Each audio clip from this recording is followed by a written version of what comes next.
So thank you to all of you for braving the weather to come out. It's actually more than I anticipated with the snow, so thank you so much. And I especially wanted to thank Dr. Steinhaus, our superintendent, for joining us as well, because a lot of what we're going to talk about really impacts the school district, as Patrick said. So I just wanted to clarify that one of the reasons that Patrick was giving the announcement about our mill levy election is because the LECDC has actually endorsed that election. And I think it really is a testament to business owners understanding the importance of quality education in New Mexico, but in Los Alamos in particular. So that's just one example of a nice partnership between business and education.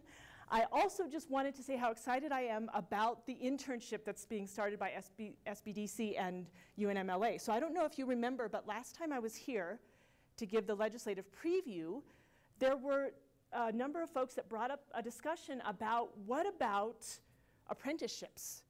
What about kids getting real world experience? And I know that we have an early college high school that's starting up at our high school, but all of that really is developed to be able to, in a safe way, give kids a little bit of real world on the ground experience. And so I really just applaud you all for putting that together. I'll be interested to see how it turns out, and any support that I can give, please let me know. Because that's something actually we're trying to implement really statewide. The LESC, Legislative Education Study Committee, which is the interim education committee, will be meeting next week, or actually this week, starting tomorrow, in Santa Fe. And one of our agenda items actually is apprenticeships and internships.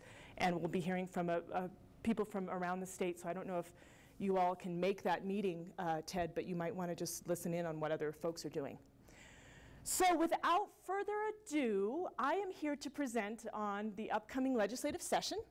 And just as a reminder, the session before an election, that's the way you can remember, is always a short session, which means it's limited to budgetary items and any items that are on the call of the governor, is how we term it. And basically what that means is if the governor wants to hear a specific topic or policy, she writes a message that fits that policy. So for example, I believe that she will probably be opening up our conversations to some DUI legislation.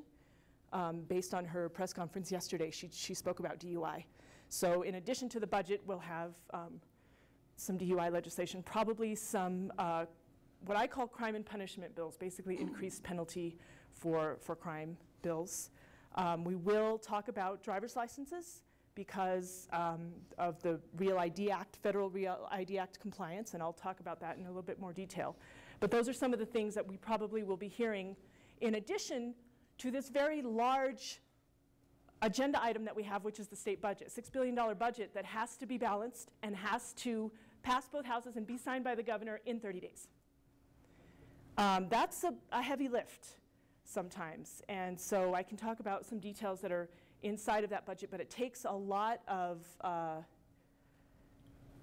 compromise. It takes a lot of willingness to understand that we have a lot of needs in our state, but we have to look at the entire picture and allot our resources wisely, our limited resources wisely. So I'll talk about that in some detail.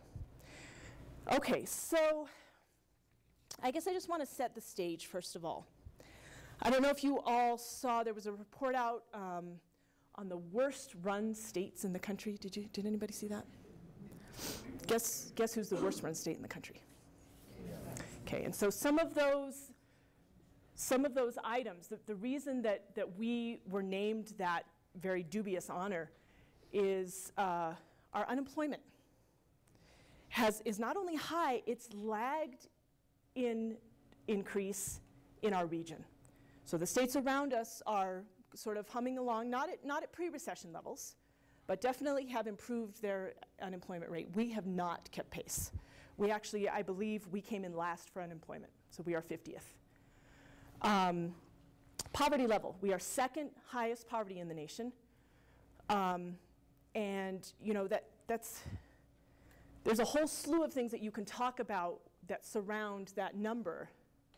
Some of them that were left off of the statistics were coupled with that high unemployment is some pretty severe issues with substance abuse, cyclical violence, that kind of thing. So all of those issues are sort of coupled together. The good news is that our bond rating is still strong. Does anyone know the reason for that? No, do tell us. Do tell. We're on the edge of our seats. We've got a very strong permanent fund that was started way back when the state was started. I believe it's about $16 billion in worth right now. We are using some of the interest off of the top of it. It's being invested. We're using some of the interest that it earns off the top to pay for various programs. There's always proposals to use more of that interest. But that's a very strong fund that was set up to be intended for just this sort of thing. I mean, it's an investment. It's a state investment. And so that is one actually positive spot in this whole worst run state in the nation.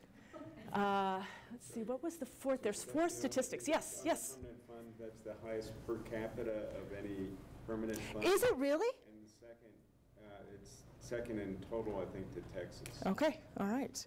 So it's the highest per capita in the nation. Wow. So that is something to be proud of. And we have folks at the state level who have paid real close attention to that fund and have been, some would say, conservative about it. And I think that's part of the reason that we can enjoy that really great credit rating is because of the strength of that fund.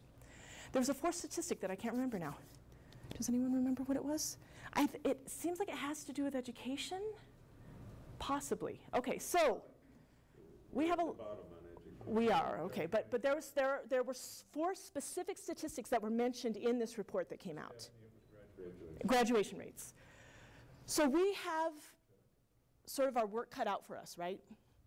That's just to give you a sense of what I face, what sort of keeps me up at night, quite frankly. And every time we propose something, my question always is, how does it impact those statistics? Because I believe that we need broad, forward-thinking, strong investment and initiative. This piecemeal deal has not done it and is not going to make a dent in any of those statistics. So last time I was here, I talked about things like the Jobs Council, which I believe is really going a long way to changing, I'm going to say this, changing the climate, the business climate in New Mexico.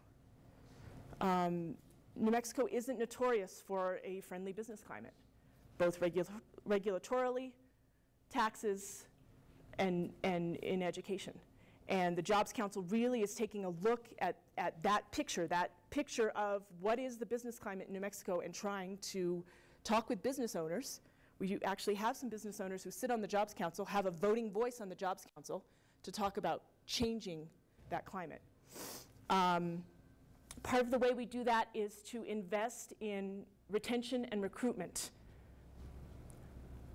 of industries we have, but also trying to recruit new industry. And we committed to doing that, the legislature as a whole. This is a huge deal. Because remember, we have folks from all kinds of backgrounds that sit in that body. We committed to a $50 million fund. And that's the Local Economic Development Act fund. Basically, those are grants that go to help businesses develop and grow, whatever they need to do to invest that money in. This year, again, so that to get that off the ground, people, was a pretty significant feat. The governor supported it. Not every member of the legislature supported that $50 million fund. So we were able to get that off the ground. And not only that, the Jobs Council is actually recommending to maintain that at a $50 million level again. We can use that type of fund to really try to attract and diversify our economy. So someone said to me, and I don't know if you agree with this, that one of the reasons we have such a high poverty rate is because of our reliance on the federal government. And I said, well, the federal government's the largest employer in my city, and we're rich. We have an issue with diversification of our economy. That's what we really have an issue with. There's basically a handful of industries that are booming and going strong, and that is it. So this $50 million and a recommendation to maintain that at its current level for the upcoming year is really to look to diversify industry in the state. Okay? So that's one huge piece. Heather would like me to talk about tourism. So what do you all know about tourism in New Mexico? Oh, yes, growing. It's growing. That is one agency that is rocking and rolling. Their ROI numbers, their increase in visit numbers are all on the rise. I mean, they took the investment that the legislature gave them and really gave us a good return. So with the New Mexico True campaign, with some of the coordination grants that they're doing locally with a lot of local communities, all of that has really shown great returns. So we're recommending an increase in their budget as well. And you know, for us, we have some very specific tourism needs because of what's sort of on the horizon and has already begun here in this part of the state. Of course, all of you know about the Manhattan National Project Historic Park. Coupled with that, we're really trying to engage some surrounding communities to talk about possibly paving the 126 all the way across the mountain, to talk about really trying to draw in the visitors that go to parks all the way around this area, because it's, I mean, according to Jason Lott, this is really a nexus. Northern New Mexico area, Colorado is a nexus for national parks. So we're have that really on our view, and that's something that tourism. I mean, you know, you come back with numbers like the tourism department has come back with, and an automatic investment in their budget is a no-brainer. So, any questions on that? I can just add that here locally, and Melanie Payne, our meeting and visitors bureau, can jump into. Over our kind of high tour season, which is May through October here, we saw about a 40 to 45% increase. Whoa! In Wow. Okay. Is that about correct? 36. 36. Okay.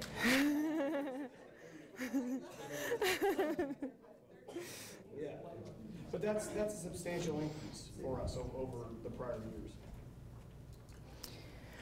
Okay, so those are two sort of large proposals that the Jobs Council has put forth. The Jobs Council also spoke about broadband build-out, knowing that we need a state broadband plan. And Mary Beth is going like this because she's in the healthcare industry, and oh boy, like there are a number of industries that really rely on having bandwidth. So what are some of our challenges?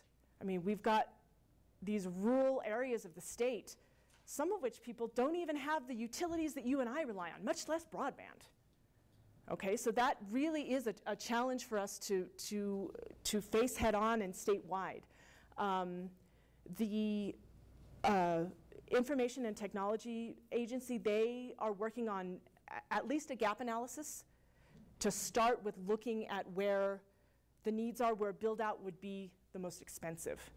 Because you go to some far reaches of the state and you know, it's almost prohibitive to do build out of infrastructure that would carry broadband.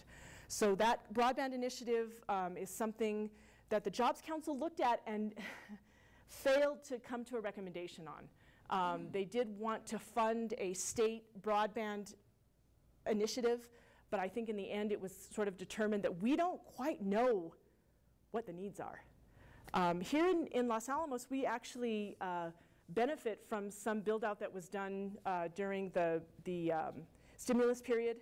And so I actually sat down with the folks that do IT here in the district in Los Alamos Public Schools, and holy cow, we've got some great bandwidth here for our schools. So that's one bright piece. But you look around the state and you just see these sort of, you know, empty blotches everywhere. And I heard anecdotally that there was a school, I believe it was a middle school in Rio Arriba County, I think in Chimayo. Is there a middle school in Chimayo? There is not, so maybe it was an elementary, that had to be bused to the county community center to take their park test. So when we talk about how, you know, everyone was able to take their park test because everybody has broadband, well, some people had to take it at the community center because the community center had broadband. The school didn't have the bandwidth that they needed. So that's something to sort of, when I talk about the challenges we have and all of our statistics, broadband is one of our real possible solutions. Like I said, large, heavy investment that the state requires to get folks moving and to be able to have access and things like that. So not just for education and healthcare, but for people's businesses as well. The Jobs Council takes a look at the growth of what we call solo work. Just someone who's doing their thing out of their home office, and their product or their service is sold nationwide or even worldwide. Those folks as well need a very strong broadband connection. So we know that there are industries throughout the state, not only healthcare and education, that really rely on that bandwidth. Any questions about broadband? Okay. All right, so the other things that Job Council are working on are sort of minor. I'm not going to go into them specifically. All of this is available on the legislative website, or I'm able to answer questions about any of their initiatives. But they're really the ones that are pushing jobs and pushing the infrastructure and the regulatory reform and all of that are needed behind growing industry. Okay? Stephanie? Yes. Question back on broadband. Recently saw something, I think it was on Al Jazeera actually, about Chattanooga. I think Tennessee? Right, Chattanooga, Tennessee, that they actually have, of any urban area, the best broadband connection in the U.S. But there's one of the reasons why it hasn't expanded as much. There's a battle, I think it was done in part through the utilities, but there are battles between the utilities and the cable companies. And I was wondering if that has caused any friction here. Or whether you've talked to, are there any ways to leverage what P&M or other utilities? Absolutely, and there is actually a Connect America fund. I don't know if you all are familiar with that, but it's federal money for utilities to do their own build out. So basically they apply and are awarded a certain amount to do that. And we have folks that oh, I'm gonna get it wrong. I know I'm gonna get it wrong. So not Windstream, but what's the other big? CenturyLink. CenturyLink applied and received multi-million dollars to do build out in some of their service area. And so that's, you know, one very positive thing. The issue is that, like, so Windstream didn't apply at all. And there's, yeah, right. So it's kind of money on the table that was left behind. So there's some concern about that money because it could be available potentially for build out in New Mexico. But now they're going to do a reverse auction that all other companies can take advantage of. Because Windstream left that money on the table, it's still up for bid for some of the other companies. So, I mean, basically, we've heard testimony that some of these rural areas that I'm speaking of, and see, they have to do a cost-benefit analysis, right? If the cost of building out is prohibitive and it's going to be isolated, it's not going to connect with any surrounding areas, they probably won't do build out there. But they will increase some of the connectivity in places that could use a little bump up. Did you have a question? Stephanie, just a comment on the broadband. I started at 2 o'clock this morning, getting ready for a snow day. The good news is the lab and the schools are coordinating really well. The bad news is I have to get up really early in the morning to talk to the lab. But on the broadband issue, a couple of points. One is the cable companies are working with us, with the schools, to provide redundancy. So internet connectivity is so important to running schools today that we can't have it down ever.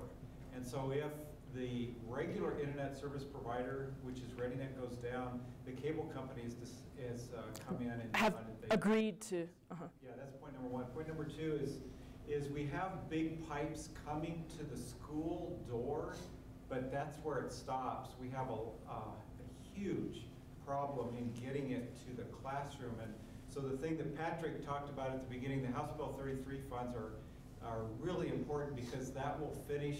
In the old days, they called it the last mile. Nowadays, it's kind of the last 100 yards that we've got to finish. So we've got to start, but we have a long way to go. Right, because the original infrastructure when it was first built didn't contemplate these speeds and you know, this amount of connectivity. So we may have it on one end, but not necessarily on the other. Okay, thank you for that clarification. So yeah, that's another initiative that's being pushed sort of statewide. The schools also, actually, the PSCOC, which is the Public School Capital Outlay Council. So they're the folks that basically prioritize capital projects at the schools throughout the state.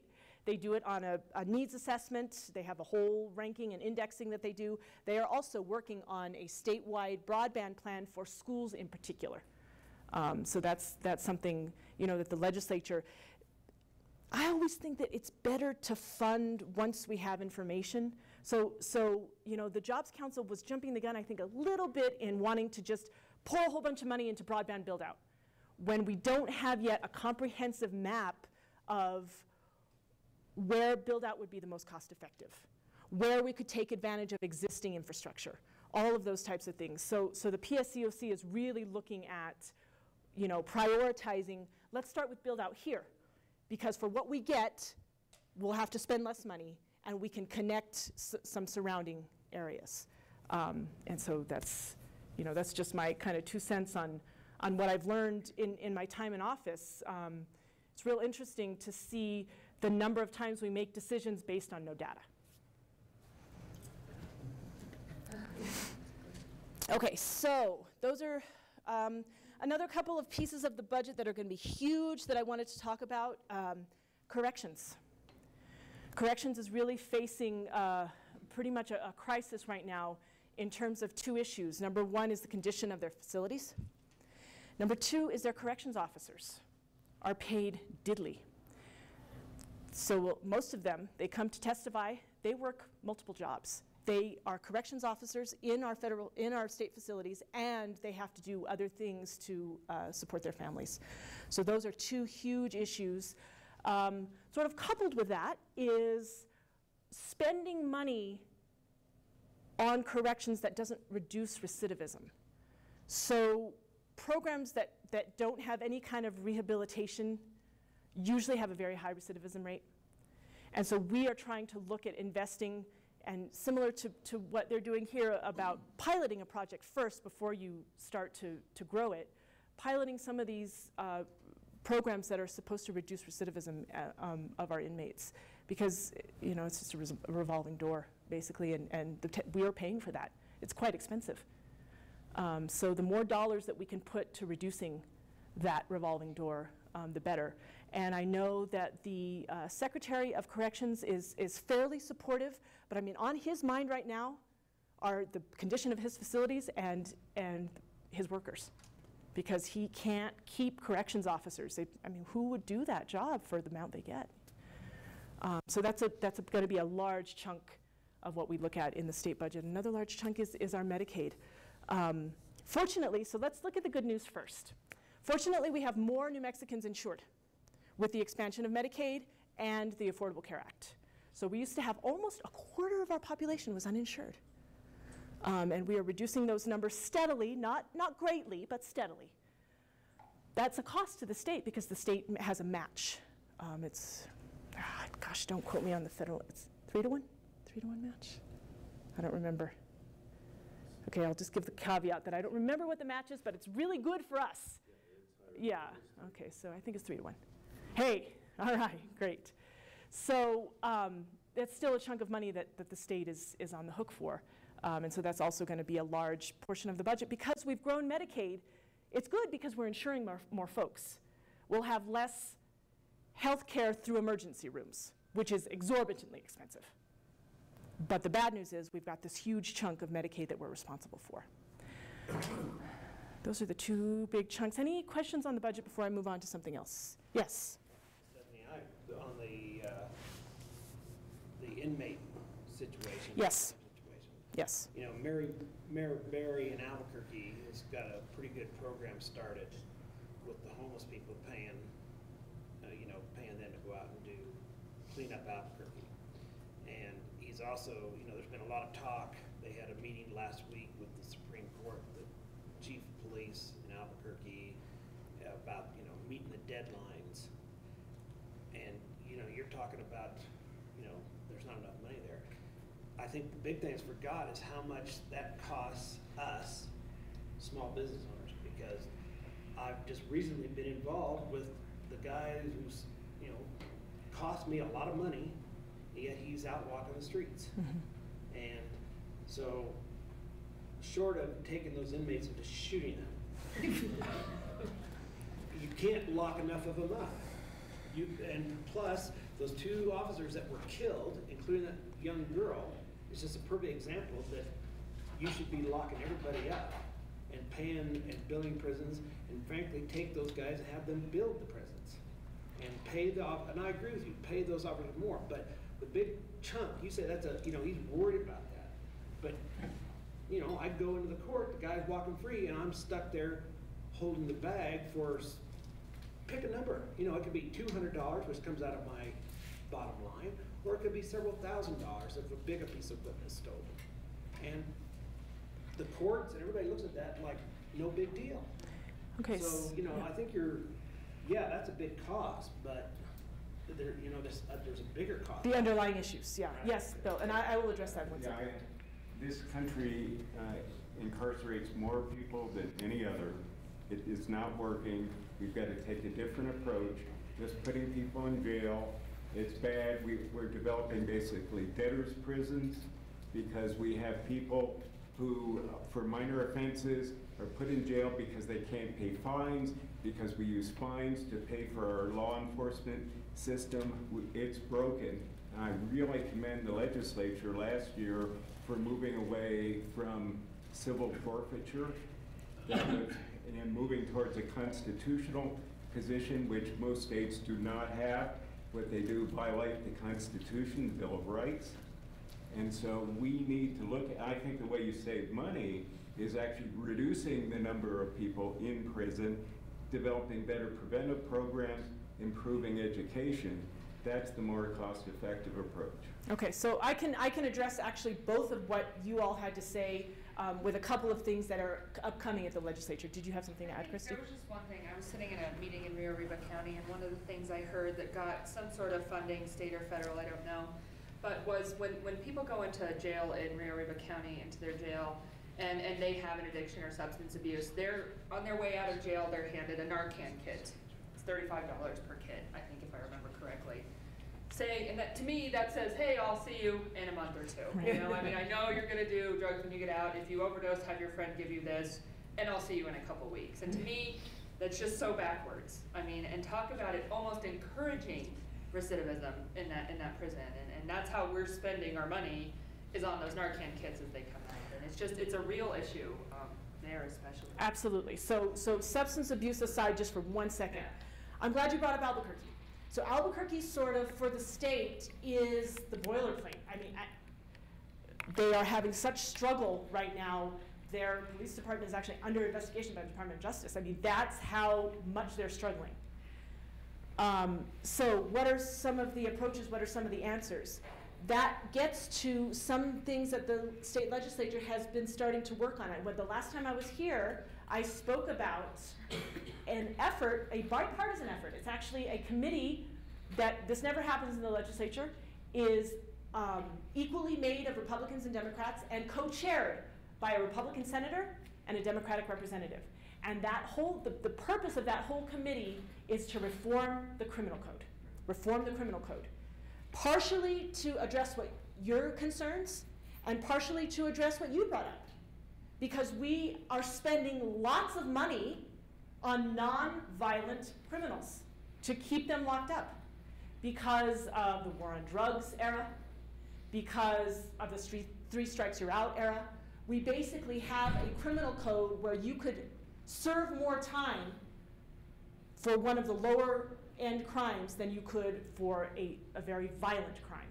So cleaning that up goes a long way to maybe pulling back some of the money for folks that we don't necessarily need to incarcerate, so that the most violent, so that the criminals, you know, that really the only options for them to be locked up, we can ensure that we have enough money for that. Okay, so that's one piece. That reform of the criminal code really is essential. Number two, what I was going to talk about, you talked about debtor's prison. And interestingly enough, the person sponsoring this bill is a strong progressive from Santa Fe, senator from Santa Fe, and it's a bail reform bill. I have yet to sit down with him to ask his motivation for sponsoring this bill. I think it has something to do with this whole debtor's prison piece that you're talking about. But basically what it does is it's a constitutional amendment. So you people, if it passes, you people will be able to vote on this in the next election, whether or not to allow judges to use bail at their discretion, to have some cases where they just altogether deny bail for some of the most violent criminals, or in cases where people can't pay, they are exempt from bail. So that is going to be interesting to watch happen at the state legislature. It's a constitutional amendment, and if it passes, it does not need to be signed by the governor. It will be on the upcoming ballot. So that's another initiative. In terms of substance abuse, are addicted incarcerated? That's a huge piece that has so many nuances to it. So you were in Rio Arriba when you heard that. The health director in Rio Arriba County is actually really her big advocacy is getting people Medicaid in prison. Because the whole issue is that folks come out, have no health care, have no recourse for any kind of substance prevention programs, recovery programs. And you're right, Christy. I mean, they're just right back in again. And so she has really worked hard to try to bring that to the forefront. There's a lot of controversy around giving people in prison and in jail medical insurance, as you can imagine. But let's look at the cost on the other side, okay? Yes, ma'am. If we gave them Medicaid in jail, then we'd get the 3-to-1 match instead of just having the state pay for it? Question mark. Because right now, somebody's paying for their medical care, and isn't it basically the taxpayers of New Mexico? I'm not entirely sure, but I would assume so. And if anybody knows more about that, please speak up. I think that's yes. one of the controversies about it, because I know in Alabama, where I came from, that was the purpose of the movement to Medicare for the prisoner, was to take that off of the state and put it on the federal government. So that's part of the controversy, is that this thing has gone both ways. And it probably would do a little bit of both, but I would just look at the output costs. I would look at the cost of continuing to service that person who has obvious recovery needs, service them in our criminal justice system, which is prohibitively expensive. Yeah, absolutely. I believe so. I believe so, but I'm not entirely sure. I believe so. I believe so. And just tagging onto the substance abuse, Renewal County, which, you know, they're our neighbor, and a lot of us go down there and a lot of them come up here, and we're very intimately involved with Rio Arriba County, is putting in some investment in what's called a investment zone for behavioral health. And so they are trying to utilize that money. You know what? You know who you should invite up here is Lorne Michaels. She is phenomenal. And she is trying actually to create a health commons, is what she calls it. And it's basically just, and they've already started construction up on Industrial Park Road, where the county offices are, but she'd like to expand that. I mean, she's talking like methadone clinic, recovery, outpatient, you know, all kinds of intensive outpatient, all kinds of things, because Rio Arriba County is really suffering from this issue. I mean, they have the highest death from heroin overdose in the nation. Right. So she's phenomenal, and the state legislature actually looked at a number of statistics to choose Rio Arriba County and McKinley County as the two worst places in the state to just to really try to invest very specific targeted dollars to behavioral health. And that includes recovery. There's that, and then there's, they just got approved for a new methadone clinic. They are trying to beef up the OI recovery beds to make sure there are enough beds for everybody. And I don't know if you all know about the Inside Out program. I was happy to see that United Way funds them. Yeah. It's huge. I mean, it's a really phenomenal program. There's some controversy about, you know, Peer requirements and, yeah. you know. So it's peer counseling for addiction. Yeah. Yeah. Yes, sir. Do you see the price of oil? That's what I should have started with, actually. So what I gave you all the list of challenges. What I neglected to do was give you on the opposite side, what are the resources we have to meet the challenges? And yes, every time we pay less at the pump, it feels great. But unfortunately, it's less into the state coffers. And so our projections, the Education Study Committee will get a brand new projection tomorrow morning, if anyone's interested, 8 a.m. But basically what we're hearing is around $232 million new dollars. Folks, that's pie in the sky. I'm just telling you right now, we're not going to start the session with $232 million new dollars. I mean, price of oil is 40, below that 30-something? 34. Or what's the statistic? Every time it drops a dollar, it's how many millions? Millions into the coffer, right. So that's really impacting. And so, of course, our alternative energy industry would like to speak at this moment. Yes, ma'am. So, seeing as there is a decline in oil revenue for the state of New Mexico, what is going to be discussed in terms of replacing that revenue with renewable resources that are abundant in the state of New Mexico?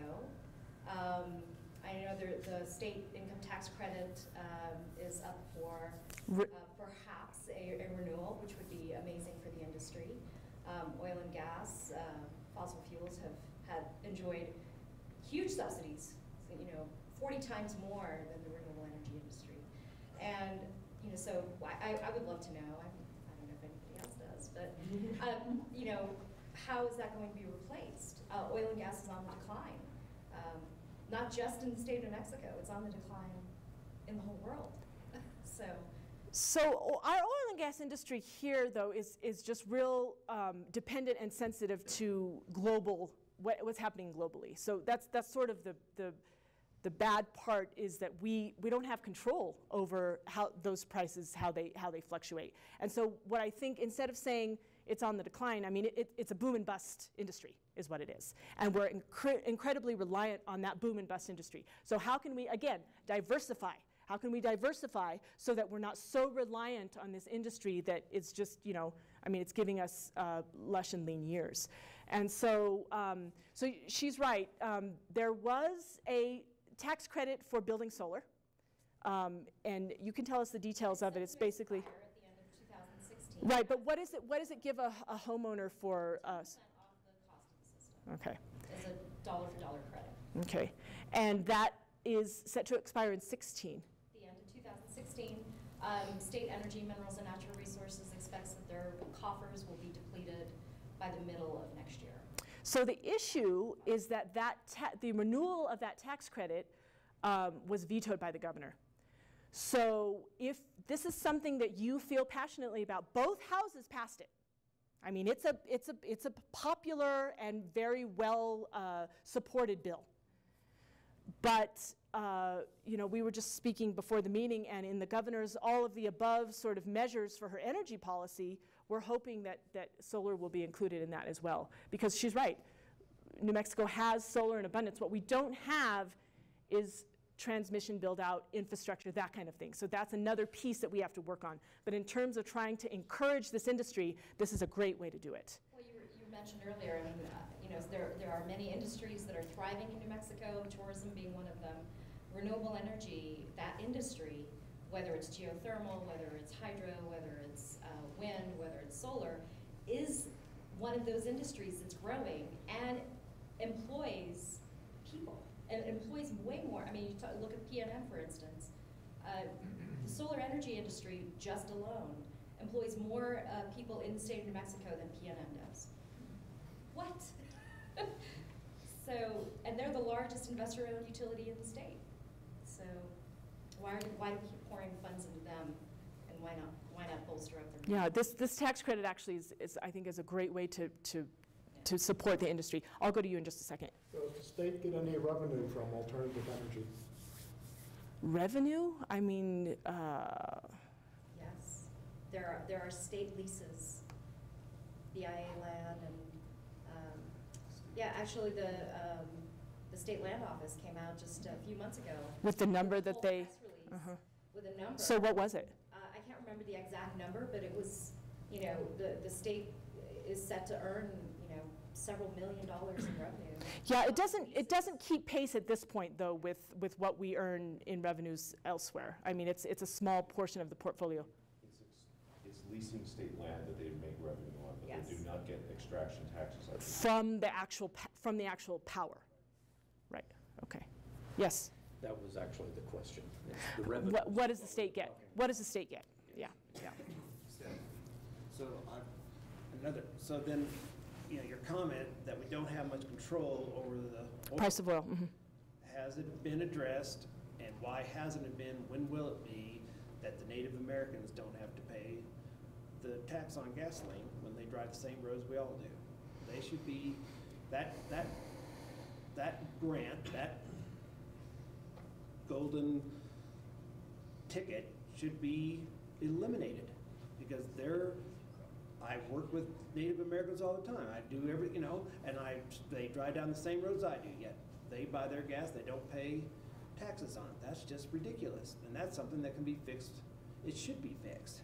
I don't understand why that is not addressed, and everybody in here should not buy Indian gas if you want to support the state highway fund. So the portions of the state that you're talking about are actually sovereign. The state has no jurisdiction over those places. I mean, it's not like I can go in and impose a tax. That's a sovereign nation that, I mean, I suppose we could talk about a treaty that would do that, but in terms of just being able to spread a statewide gas tax, that's not possible. I mean, it's just not functionally possible. I don't have the state does not have jurisdiction on those properties.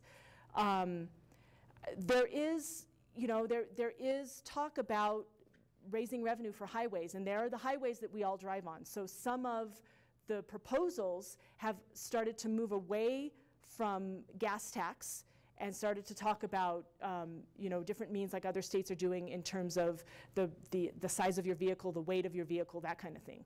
And so that would actually take advantage of folks that drive the highways no matter where they buy their gas.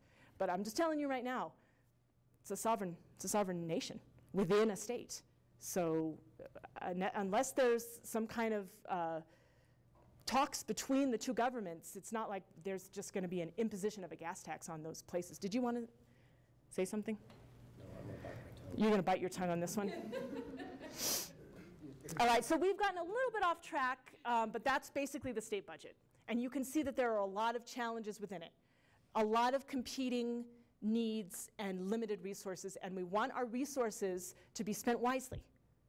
We want to spend them on programs that don't just support a revolving door, but actually reduce the number of folks that are returning to prison. So those are all challenges. Those are all challenges. In addition, one of the large pieces, hopefully, that will be taken up is Real ID compliance. So just briefly, Real ID is a federal act, okay, that has to do with the identification that you have and proof to fly on planes, proof that you are a citizen. Or not just, no, it's not just a citizen, actually. It's proof that you are documented, okay? So citizens and documented non-citizens.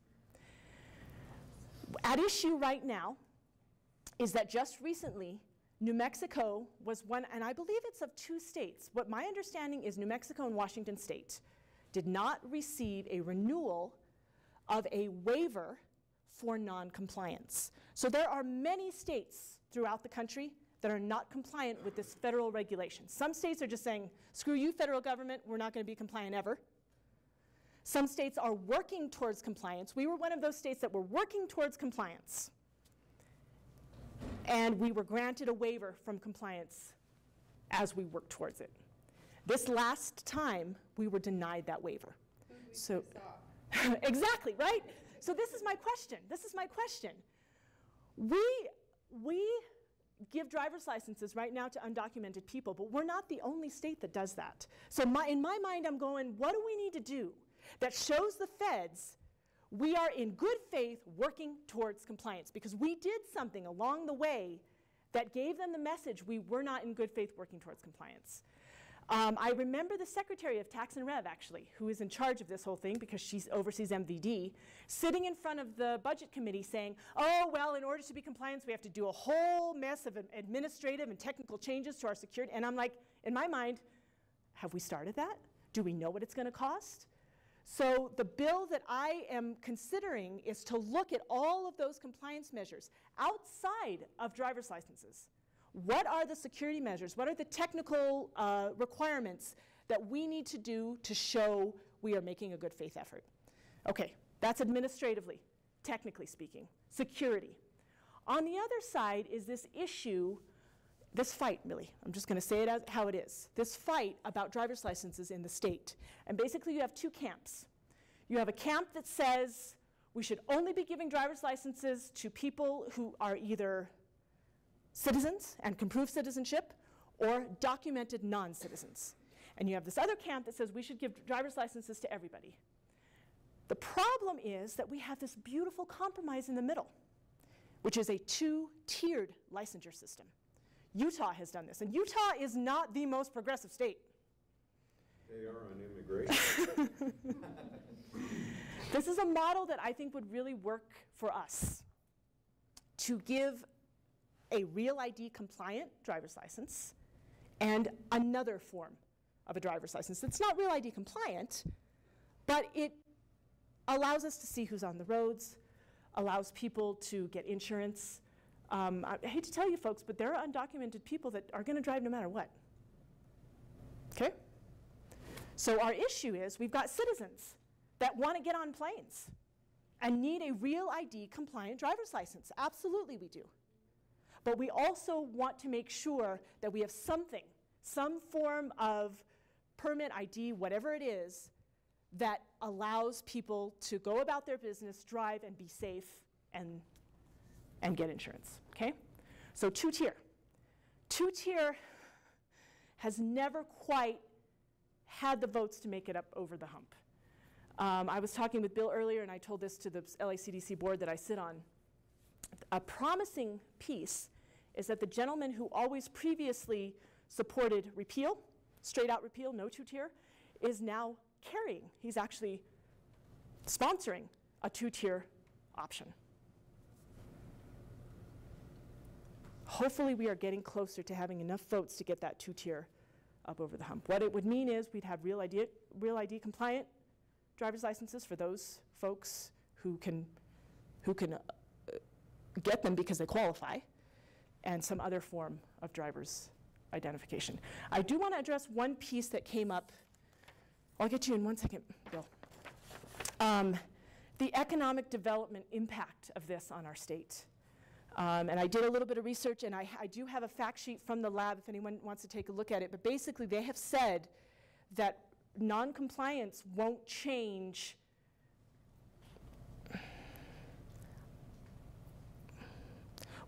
current access procedures.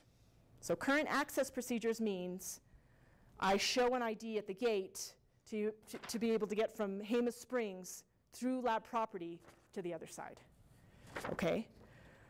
Visitors traversing the highway to the Via, east or west on the Jemez Road, will continue to be granted access after providing a picture ID at the port of entry. There will be no changes to the current policy as a result of the Real ID Act, since this is a public road. All driver's licenses will be accepted at the Jemez Road portals. So that was something that came up for those of us who work on economic development and tourism and that kind of thing. What if you've got these folks who have no idea that they have to have a Real ID compliant driver's licenses to get through lab property? They'll be stuck on the other side. And so I'm hoping that yes? Is that likely to change anytime soon? You know, I don't know the answer to that. I'm not, all I'm allowed to do is read this paper. I was given strict instructions, just read the paper as it says. Yes? So let's say you're successful in getting votes to pass The two-tier. the two-tier. Are people working with the governor? Because I think it's likely she would veto it like she did on the solar tax credit. That's a good So question. Because the goal is to get it enacted, not to just get a veto. That's may make some people in the legislature feel good, but that doesn't help us. With enactment, yeah. Right. Yeah. And so what work is... I actually, all I've heard is what's been communicated through press release, and I think she's standing pretty firm on not supporting a two-tier. But as I said, the more that folks who originally supported no two-tier... I know, but you still have to Yeah. give her a pathway. So this will be backing down from something that was a major part of her platform. And so how can she save face? If people aren't working on that, both Republican and Democrat, you're wasting your time. Passports, just get passports. Yeah, have you heard about the passport situation in New Mexico? It's full. It's full. There's a waiting list. It's full. Oh, Today's the first day you can pre-file legislation. Yes. What am I pre-filing? Real ID, driver's license legislation. I'm sure there are many. I'm sure there are many, and I'm sure in the end what's going to happen is some of them will combine because people will like some portion of one and some portion of another. You know what, Bill? Seriously, I mean, someone needs to be reaching out to her and trying to figure out quietly, okay, is there... So we had the top leadership of the Senate Republicans. This is his bill. This is his bill. I know. Is there any understanding of whatever the outcome is, if there's a two-tiered system, if there's a new one-tiered compliance system, how that would affect current driver's licenses, and people have to go back and get... Well, what we're trying to do, and I've heard this sort of bandied about, is it time? Have I already went? Oh my goodness, why doesn't anyone give me the signal? No, you have to go like 5, you know. I'm so sorry, Mary Beth. Just real quickly to answer this one. The thing that we're really trying to keep in mind is to impact citizens as little as possible. We want to impact citizens as little as possible. So that would mean making what we currently have, or a version of what we currently have, the Real ID compliant, so that you wouldn't have to go and pay more money and go to the MVD and all of that. So that's being kept in mind. Impact as little as possible. Other than that, I don't know what the changes will be. I mean, there's so many proposals. There are many proposals. Yes, Georgia. Isn't the MVD where people go for IDs that are not driver's licenses? Yes, you can do that. Mm-hmm. Okay. Yes, you can do that. Yes. what is that? Yes. And because they have the mechanism for taking pictures? They do have the mechanism for taking pictures, but it's not a driver's license. You can't, yeah, right, yeah. It's a government Right, it's a government-issued photo ID. And so what we're talking about is maybe putting something across the bottom there that says not to be used for Real ID compliance or something like that, for a driver's sort of permit. So it's going to have to be a step up from this thing that you're talking about, because that does not allow driving privileges. It doesn't allow driving privileges. So we have two things at stake. We have proof of ID, proof of citizenship, and then we want people to be able to drive. Okay, right. So it just seems like there's already a mechanism. There's a mechanism that, but it ID that says they're a U.S. citizen. Yes. Maybe go to yes. And get that extra. Yes, ID of yes. their No, driver's license. those don't qualify because they're the same as a driver's license except for the driving privilege. Yeah. So they're compliant to the same degree that a driver's license is now. Which means they're non-Real ID compliant. Okay. But yeah. I think what you're saying, though, is there already exists sort of the ability to create that second tier in the state agency. Is that what you're saying? Yeah, it already exists. And, Yeah, and just put on the U.S. and their U.S. Also, for driving through the guard stations right now, there are drivers, we have foreign visitors who are driving with their photo ID and their, which is their driver's license and they get through just fine. I think the question was New Mexico driver's licenses. Could we not pass through Los Alamos gates with just a New Mexico driver's license? I Okay? understand, Okay, yeah. But I think that, for proof of citizenship, I guess I don't. But it still doesn't work on the Air Force base. Myself. Okay, well, thank you all very much. I apologize for going over. Oh, shucks. For those interested, there is a new, and improved, I believe, perhaps, maybe not, website. Because basically you don't, so who's familiar with this website? I mean, it's a pain. It's a pain, right? You have to know the session of the bill you're looking up. Sometimes you look up with keyword and you get no match. You're like, what? There's no bill on tax policy? Come on. Okay, so look at this bad boy. Basically, the function for finding legislation is right up front, and you can do a range of sessions. Oh, they said you could. So, yeah, okay, I don't know how this works. It said on there that, yeah, it said on here you could do a range of sessions. I'm not sure why it's not allowing me to do that. Okay, well. Anyhow, the other cool thing that I like about it, so the bill search function is right in front. You don't have to click anything to get there. The other piece I like about it is that any current committee that's being heard, you can just click right here to get it. You don't have to look for it. So, for example, I told you guys about LESC. LESC, oh, there's LFC. LFC is right on the front page. You just click on LFC, and voila, the agenda is right there. You don't have to look for it. It's right on the front. I think that's new and improved. I mean, actually, I didn't even get to this piece, but we're struggling with transparency right now in state government. And so that's a whole other issue that maybe we won't get to, but is on the horizon. So this is a way to make what we're doing in Santa Fe more accessible to you people. Because really, that's my final pitch. Come down to the state capitol. Talk with us about whatever's on your mind.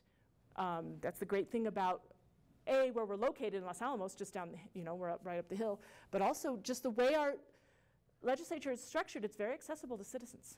Okay, thank you all very much.